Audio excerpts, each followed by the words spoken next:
and welcome to our channel of Learning Mathematics. Today in this video we are going to discuss exercise 1.2 of chapter 1 of class 11.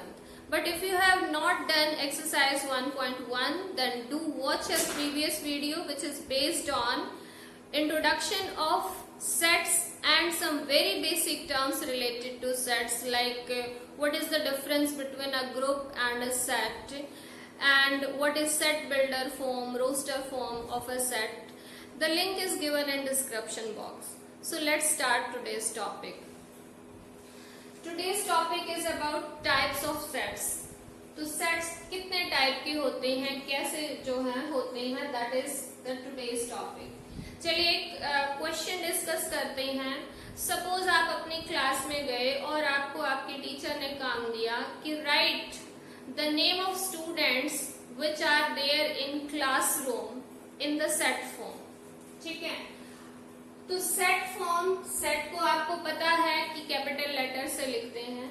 और suppose कीजिए कि वहां पर 4 बच्चे बैठे and like their names are X, Y, Z and W. So you will write like this. This is the roster form of writing the set. So there are 4 students in the class. These are known as elements as well. ये जो हैं elements भी कहे जाते हैं. तो 4 जो students हैं उनको हम कैसे लिखते हैं? Number of elements in set A is equal to 4. N then bracket में ये A लिखा है, इसका मीनिंग है number of elements in set A and that are 4 in this case. अब इसी टाइप से फॉर एग्जाम्पल आप जो है एक सेट बनाना चाहते हो the teachers in your school, तो in that case you may write the name of set as B और आप अपने टीचर्स के नाम इसमें लिख सकते हो जितने भी आपके स्कूल में टीचर्स हैं उसके अकॉर्डिंग. एंड ऑफ कोर्स इनको आप काउंट कर सकते हो. फॉर एग्जांपल अगर किसी स्कूल में 30 टीचर्स हैं तो number of elements in set B will be equal to 30. अब आपके पास एक ऐसी सिचुएशन आई, आपको बोला कि उन नंबर्स का सेट बनाइए जो कि आपके पास से नेचुरल नंबर्स हैं एंड लेस देन 1 है. ठीक है, एक ऐसा सेट क्रिएट कीजिए, एक ऐसा सेट लिखिए जो कि नेचुरल नंबर्स हैं बट लेस देन 1 है. तो आपके माइंड में आया कि ऐसा कोई नंबर नेचुरल है ही नहीं जो 1 से स्मॉलर है. तो व्हाट यू विल राइट, आप उस सेट का नाम C लिख सकते हो. और क्या उसमें कोई एलिमेंट आएगा? नहीं आएगा, क्योंकि ऐसा कोई नेचुरल नंबर है ही नहीं जो कि 1 से स्मॉलर है. तो आप उसको सेट को इस टाइप से लिख सकते हो, लेकिन इसके अंदर कोई भी एलिमेंट नहीं है. तो you can see that this set is empty, खाली है, इसमें कोई एलिमेंट है ही नहीं. तो इसी टाइप के सेट को बोला जाता है एम्प्टी सेट, एम्प्टी सेट या फिर नल सेट भी इसको कहा जाता है, नल सेट. और एक और नाम दिया गया है वॉइड सेट, वॉइड सेट.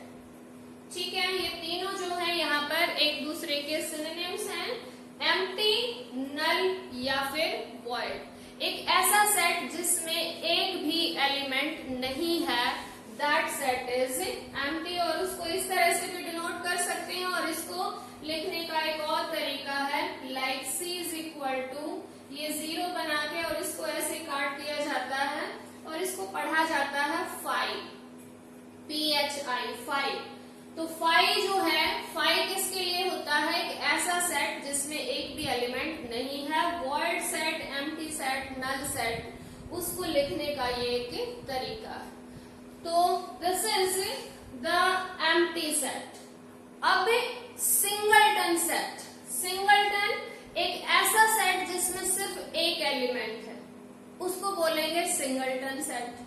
ठीक है, बहुत सारे एग्जांपल्स आप ले सकते हो सिंगलटन सेट के, जैसे उन बच्चों की लिस्ट बनाइए जो कि क्लास में फर्स्ट आए हैं, और बहुत बार फर्स्ट सिर्फ एक ही बच्चा आता है, तो इन जनरल वो क्या होगा, एक सिंगलटन सेट होगा। और भी कई सारे आप एग्जाम्पल ले सकते हो। Single means one, singleton set एक ऐसा सेट जिसमें नंबर ऑफ एलिमेंट 1 है। देन हम बात करते हैं फाइनाइट सेट की। फाइनाइट सेट, फाइनाइट आपने वर्ड पहले भी पढ़ा है, एक ऐसा सेट जिसमें नंबर ऑफ एलिमेंट्स फाइनाइट हो। हम ये नंबर ऑफ एलिमेंट्स की बात कर रहे हैं तो वो फाइनाइट होने चाहिए। That set is known as a finite set. जैसे आपने ये बी सेट क्रिएट किया था, number of teachers in your school, ये 30 आया है, और 30 ऑफ कोर्स काउंटेबल नंबर है, काउंट कर सकते हो आप। तो इस टाइप के सेट को बोला जाता है फाइनाइट सेट। इसी टाइप से ये भी आपके पास क्या है, एक फाइनाइट सेट का ही एग्जांपल है।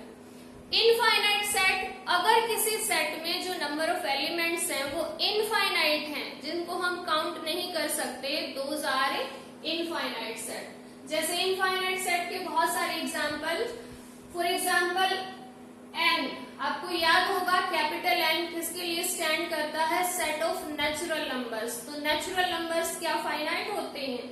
No, of course they are infinite. इसी टाइप से आप जो है रियल नंबर्स का सेट भी ले सकते हो, that is also infinite set. इसी तरह से आप इंटीजर्स का सेट लोगे, वो भी क्या होगा, इनफाइनाइट।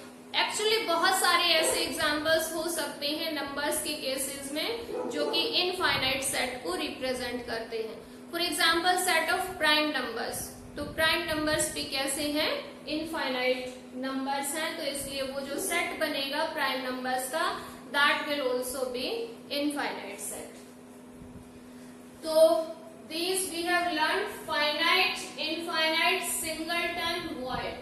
अच्छा, आपके लिए एक और बात है कि जो फाई है, यानी कि जिसमें एलिमेंट है ही नहीं, that is also considered as a finite set. उस फाई को यानी कि एम्प्टी सेट को भी हम किससे डिनोट करते हैं, कौन सा सेट होता है, that is also considered as finite set.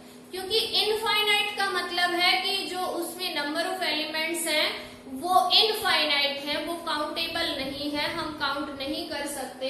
लेकिन फाई या फिर नल सेट में तो एक भी एलिमेंट नहीं है, यानी नंबर ऑफ एलिमेंट्स 0 है, so that is also called a finite set. एक और मिस्टेक होती है बच्चों से, वो भी हम डिस्कस कर लेते हैं। फॉर एग्जाम्पल आपसे क्वेश्चन में कई बार पूछ लिया जाता है कि ये सेट क्या है, क्या ये नल सेट है या क्या ये वॉइड सेट है। बहुत बार बच्चे इसको जो है नल सेट बोल देते हैं, इट इज नल सेट, लेकिन ये नल सेट नहीं है। याद कीजिए, नल सेट में एक भी एलिमेंट नहीं होना चाहिए, लेकिन इन ब्रैकेट्स के अंदर ये एक एलिमेंट है, भले ही ये 0 है लेकिन एलिमेंट तो है, तो this is not a null set, actually it is singleton set. Singleton यानी कि जिसमें एक एलिमेंट है, तो that is the singleton set, not the void और एम्प्टी नहीं है। कई बार और भी जो है इस टाइप की सिचुएशन आती है, जैसे इसके अंदर 5 लिख दिया, क्या अब ये नल सेट है? No, it is not. 5 is also itself एक जो है ये एलिमेंट का काम करती है। एक्चुअल में इन ब्रैकेट्स के अंदर कुछ भी लिख दिया जाए तो वो एक एलिमेंट की तरह बिहेव करेंगे, और वो जो सेट है वो एम्प्टी सेट नहीं होगा। So this is also not an empty set, ये एम्प्टी सेट नहीं है। I hope it is clear. तो एम्प्टी सेट क्या है, जिसमें एक भी एलिमेंट नहीं है। तो ये दोनों अलग अलग लिखे जाएं, फॉर एग्जाम्पल ब्रैकेट्स ऐसे खाली लिख दें, तो ये जो ए सेट है ये वॉइड है, एम्प्टी है, नल है। इसी टाइप से 5 इज इक्वल टू बी लिखा, तो बी भी जो है वो नल सेट है, आप उसको वॉइड भी कह सकते हैं, एम्प्टी भी कह सकते हैं। लेकिन टुगेदर ये दोनों अगर साथ में इस तरह से लिखे जाएं तो फिर ये जो है वॉइड नहीं होगा। होगा, that you need to keep in your mind. Yes, इसके बाद हम बात करते हैं इक्वल सेट्स की। इक्वल सेट कौन से होते हैं?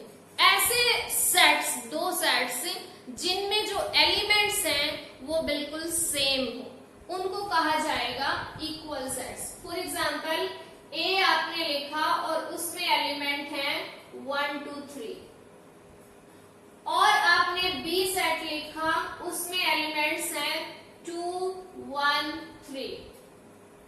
तो अगर हम इनको देखें नंबर ऑफ एलिमेंट्स, पहली बात तो दोनों में जो नंबर ऑफ एलिमेंट्स हैं वो सेम होने चाहिए, और जो दूसरी बात है उनके जो एलिमेंट्स हैं वो भी आपस में सेम होने चाहिए, तभी हम इनको क्या कहेंगे? इक्वल सेट कहेंगे। यहाँ पर 1 है, यहाँ पर भी 1 है, यहाँ 2 है, यहाँ पर भी 2 है। सो यहाँ पर ये 3 एलिमेंट्स हैं, डिफरेंट एलिमेंट्स, और तीनों के तीनों दोनों सेट्स में हैं, इनके अलावा कोई और एलिमेंट नहीं है। So of course these 2 sets are equal sets. कई बार स्टूडेंट्स ऐसा होता है, फॉर एग्जाम्पल ए आपने एक सेट ले लिया जिसमें एक नंबर को रिपीट कर दिया जाता है। फॉर एग्जाम्पल यहाँ पर अगर हम देखें तो ये सेट ए है जिसमें 1 1 2 3 3, ये हमारे पास एक सेट ए है, और बी सपोज यही वाला सेट है। तो इसमें अगर हम देखें तो बच्चे बोलते हैं कि इसमें 5 एलिमेंट्स हैं, but in set we do not consider the repeated elements, उन distinct elements को ही number of elements में count किया जाता है। अगर हम इसकी बात करें तो number of elements in set A, ध्यान रखिए कि इसमें सिर्फ distinct elements को count किया जाएगा, जो repeat हुए हैं उनको count नहीं किया जाएगा। तो इस सेट में 1 then 2 and then 3, 3 he elements हैं जो कि अलग अलग हैं। तो number of elements in A is 3, जबकि यहाँ बी में भी नंबर ऑफ एलिमेंट्स सेम है। सो इन दोनों का जो कार्डिनल नंबर है, इसको कार्डिनल नंबर भी बोला जाता है, और एक और बात है, इसको ऑर्डर ऑफ द सेट भी कहा जाता है। किसी सेट का आपसे ऑर्डर पूछें, एक नंबर पे कई बार क्वेश्चन आ जाता है, तो ऑर्डर ऑफ द सेट क्या होता है? Number of distinct elements in the set. इनको सिर्फ यूं काउंट नहीं करना है 1 2 3 4 5 नहीं है इसमें। इसके लिए आपको ध्यान रखना है कि आपको जो अलग अलग डिफरेंट एलिमेंट्स हैं विच आर नॉट सेम, उन्हीं को काउंट करना है, तो that will be the order of the set. तो इस सेट का ऑर्डर भी 3 है, इस सेट का ऑर्डर भी 3 है। पहली बात तो ये होगी, लेकिन उसके बाद आपको एलिमेंट्स भी मैच करने होंगे कि क्या एलिमेंट्स भी मैच कर रहे हैं, तभी आप उनको इक्वल सेट्स बोलोगे। और इक्वल सेट को लिखा जाता है like A is equal to B, यानी कि दोनों सेट्स में नंबर ऑफ एलिमेंट्स भी सेम है और वो खुद एलिमेंट्स भी सेम है, तभी हम ये कहेंगे yes these 2 sets are equal. इसके साथ साथ एक और वर्ड है इक्विवेलेंट सेट्स। इक्विवेलेंट सेट्स किसको बोलते हैं? ऐसे सेट्स जिनमें नंबर ऑफ एलिमेंट्स सेम है, चाहे वो एलिमेंट्स खुद डिफरेंट हों लेकिन नंबर ऑफ एलिमेंट्स सेम है। You may say that order of the 2 sets is same, then the 2 sets will be called equivalent. For example, हमने एक सेट लिखा जिसमें हमने लिख दिया 3 4 and 6, ये 3 एलिमेंट लिखे और तीनों के तीनों डिफरेंट हैं। तो this set is having 3 distinct elements, तो इसका जो ऑर्डर है number of elements in A that is 3, और B में भी नंबर ऑफ एलिमेंट्स जो है वो 3 ही है। तो हम ये कहेंगे these sets are equivalent sets, ये दोनों equivalent sets हैं, although these are not equal, equal नहीं है। equal ये कब होते हैं? अगर इनके एलिमेंट्स भी मैच करते हैं। जैसे यहाँ पर एक एलिमेंट तो मैच कर रहा है लेकिन बाकी दो अलग अलग है। 2 यहाँ पर आया है लेकिन यहाँ नहीं है, 1 यहाँ है, यहाँ नहीं है, और यहाँ 4 and 6 हैं which are different elements जो कि यहाँ बी में नहीं है। तो I hope it is clear कि इक्वल या इक्विवेलेंट में क्या इक्वल सेट्स में नंबर ऑफ एलिमेंट्स भी सेम होंगे और जो एलिमेंट्स हैं वो भी आपस में मैच करेंगे, वो भी सेम होंगे। जबकि इक्विवेलेंट में ऑर्डर ऑफ द सेट यानी कि नंबर ऑफ एलिमेंट्स सेम होंगे लेकिन वो एलिमेंट्स आपस में सेम होना जरूरी नहीं है। That is the difference. इसके बाद एक वर्ड है कंपेरेबल सेट्स। कंपेयर किनको कर सकते हैं? कंपेयर ऑफ कोर्स तभी हम कर सकते हैं जब दो सेट्स में हमारे पास नंबर ऑफ एलिमेंट्स सेम हो। तो इक्विवेलेंट सेट्स को ही हम कंपेरेबल सेट्स भी कहते हैं क्योंकि उनमें नंबर ऑफ एलिमेंट्स सेम होते हैं। So comparable sets and equivalent are nearly same. ये दोनों बातें लगभग सेम हैं। We can compare only if the two sets are having same elements, otherwise we cannot compare them, and that's why those sets are known as comparable sets if they are having same number of elements. So this is all about the topic which is given in exercise 1.2, and now to understand these topics more clearly we are doing some questions which are there in exercise 1.2. Yes, see now question number 1 of exercise. Which of the following are examples of null set? Null set, I think you remember null set का मतलब एक ऐसा set जिसमें एक भी element नहीं है। तो फर्स्ट सेट क्या क्रिएट करना है? Set of odd natural numbers divisible by 2। वो सेट क्रिएट कीजिए जो कि ऑड नंबर्स का है, साथ साथ 2 से डिवाइड भी होना चाहिए। क्या कोई ऐसा ऑड नेचुरल नंबर है जो 2 से डिवाइड होगा? ऐसा कोई भी नेचुरल नंबर नहीं है जो कि ऑड है और साथ में 2 से डिवाइड भी होता है। तो ऑफ कोर्स ये जो सेट क्रिएट होगा इसमें एक भी एलिमेंट नहीं होगा। तो of course it is an example of a null set. ये एक एम्प्टी सेट होगा। देन सेकंड है set of even prime numbers. एक सेट बनाइए जिसमें कौन से नंबर्स लेने हैं? इवन और प्राइम नंबर होने चाहिए। I think you remember that 2 is even as well as prime. तो 2 जो है वो एक इवन प्राइम नंबर है। तो एटलीस्ट इस सेट में 2 तो आएगा ही आएगा, एक एलिमेंट होगा। और क्योंकि इसमें एक एलिमेंट है तो it is not a null set. ये एक नल सेट नहीं है। थर्ड एक्स, आपको याद है कि इसको कैसे पढ़ते हैं? Set of all x. ये जो ब्रैकेट है ये शुरू हो रखी है, इसको कैसे बोला जाता है? Set of all x. और ये जो कॉलन साइन है इसको क्या पढ़ते हैं? Such that.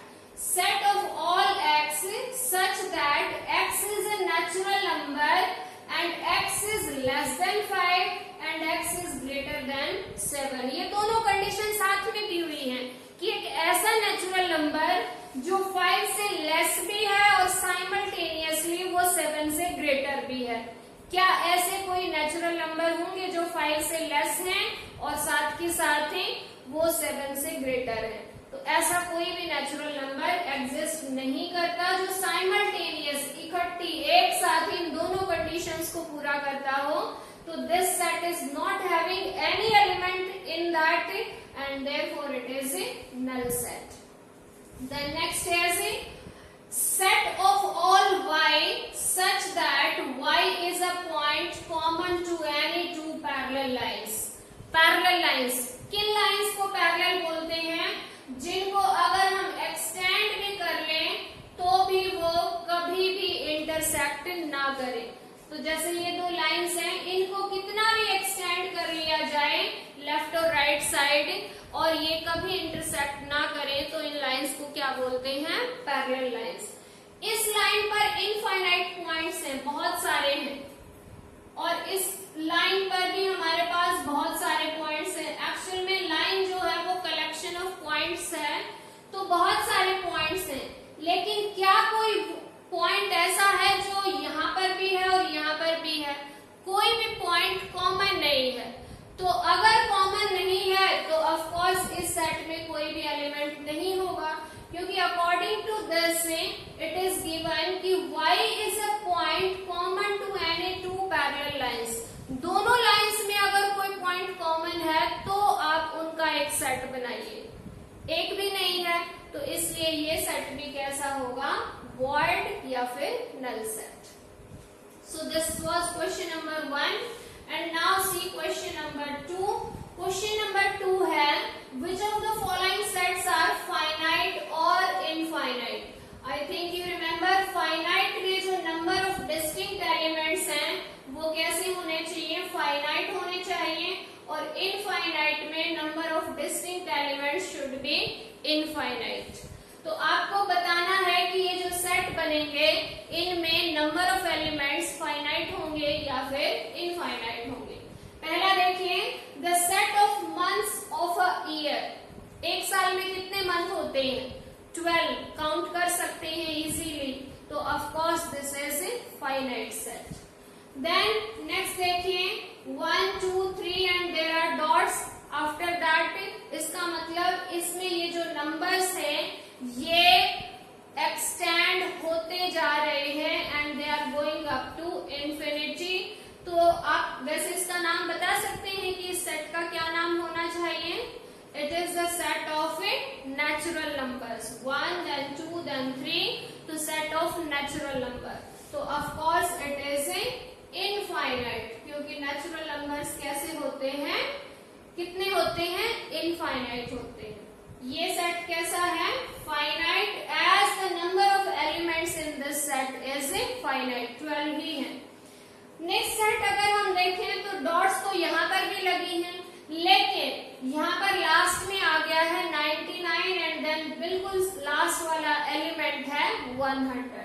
तो अगर हम देखें तो ये पहले 100 नेचुरल नंबर्स का सेट है, 1 2 3 4 5 एंड अप टू देन 99 100, यानी पहले 100 नेचुरल नंबर्स का सेट। Of course we can count, तो इनको काउंट कर सकते हैं, तो this is an example of a finite set. इसके बाद देखिए the set of positive integers greater than 100, 100 से बड़े पॉजिटिव इंटीजर्स फाइनाइट है या इनफाइनाइट है, ऑफ कोर्स इनफाइनाइट है। 100 से बड़े, 100 से शुरू हो जाइए, 101 102 103, क्या कोई अंत है, नहीं है, तो कितने होंगे ये एलिमेंट्स, इनफाइनाइट होंगे, तो इसलिए ये जो सेट बनेगा ये भी कैसा होगा, इनफाइनाइट सेट होगा, इनफाइनाइट होगा। And after that last one is the set of prime numbers less than 99, less है 99 से, प्राइम नंबर्स, पहला प्राइम नंबर 2 है, देन 3 है, देन 5 है, देन 7 है, और इस टाइप से आपको प्राइम नंबर्स लेने हैं लेकिन 99 से स्मॉलर, तो ऑफ कोर्स फाइनाइट होंगे, 100 से छोटे सारे प्राइम नंबर लेने हैं आपको, तो this set is also finite, क्योंकि इसमें जो नंबर ऑफ एलिमेंट्स हैं वो कितने हैं, काउंट कर सकते हैं, काउंटेबल हैं, so this is also an example of a finite set. So till now we have discussed कि फाइनाइट सेट कैसे होते हैं, इनफाइनाइट सेट कैसे होते हैं, देन वॉइड या एम्प्टी सेट के बारे में हम यहाँ तक क्वेश्चंस कर चुके हैं। Now see question number 4. In the following state whether A is equal to B or not. You are given two sets in all the parts like set A, set B. तो आपको बताने हैं कि क्या ये दोनों सेट इक्वल हैं या फिर नहीं है। तो फर्स्ट पार्ट का अगर हम सॉल्यूशन देखें तो देखिए सेट ए में आपके पास 4 एलिमेंट हैं, वे 4 ए बी सी डी। आपको डिस्टिंक्ट एलिमेंट्स काउंट करने होते हैं एंड ऑफ कोर्स यहाँ पर चारों डिस्टिंक्ट एलिमेंट्स हैं। सेट बी में आपके पास कितने एलिमेंट्स हैं, पहली बात तो यहाँ पर भी 4 ही हैं, ऑर्डर चेंज है, यानी कि एलिमेंट सेम है लेकिन ऑर्डर चेंज कर रखा, आगे पीछे लिख रखे हैं, उससे कोई फर्क नहीं पड़ता, एलिमेंट सेम होने चाहिए और उतने ही होने चाहिए, डी सी बी ए ये सारे एलिमेंट्स हैं। तो इसके लिए हम क्या रीजन देंगे,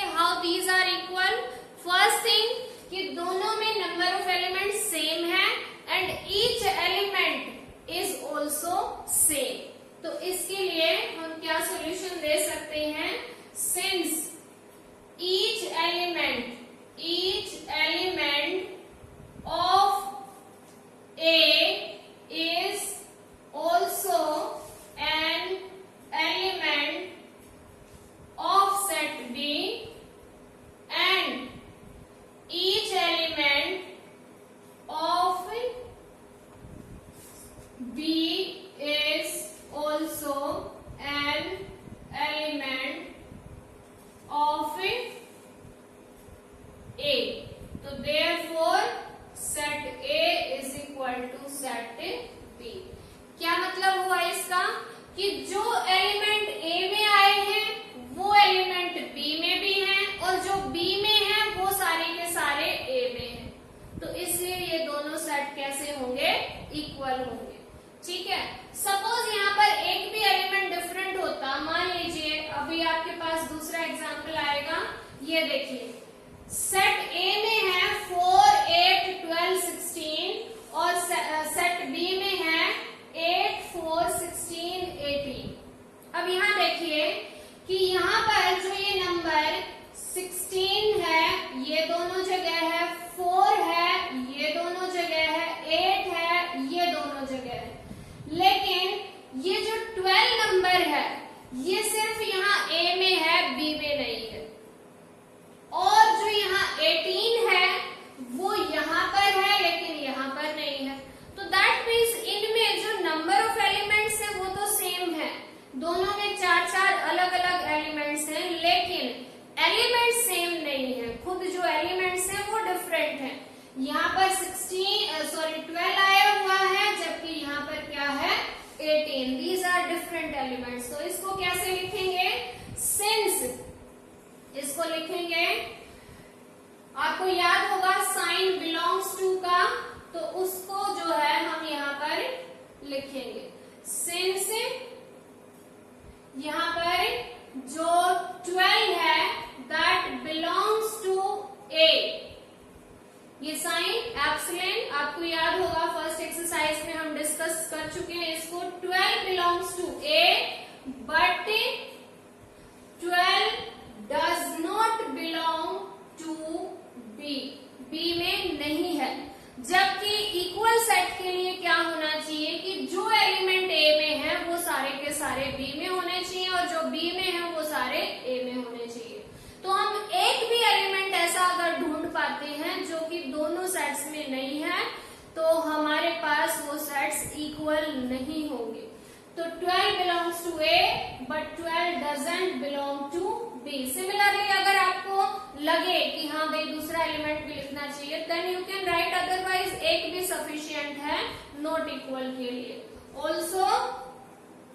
ऑल्सो जो ये 18 है 18 belongs to B but 18 does not belong to A, तो therefore A is not equal to B।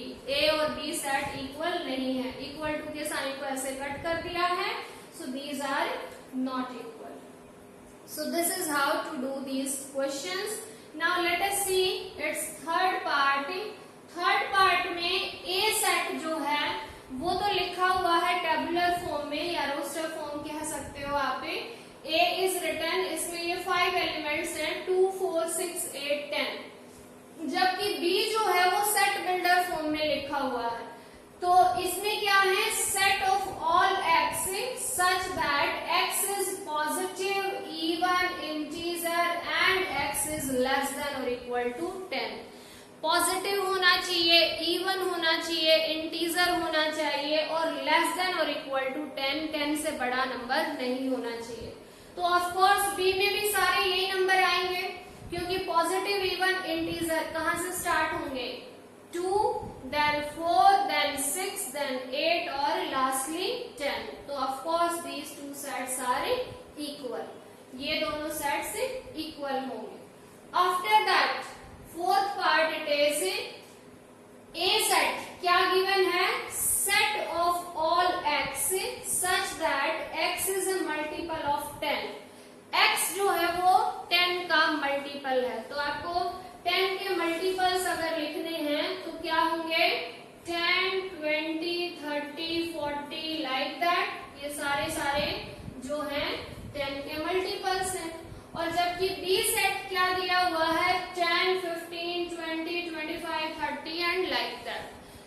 अब आप बता सकते हैं क्या ये दोनों सेट इक्वल हैं?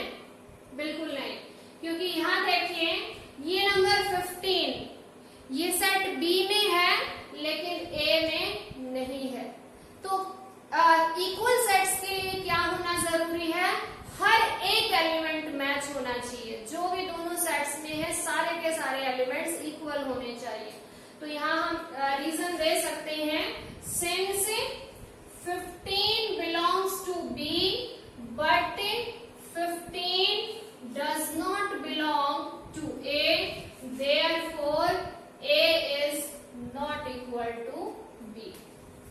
तो ये कंपैरिजन आप इक्वल और नॉट इक्वल के लिए कर सकते हैं।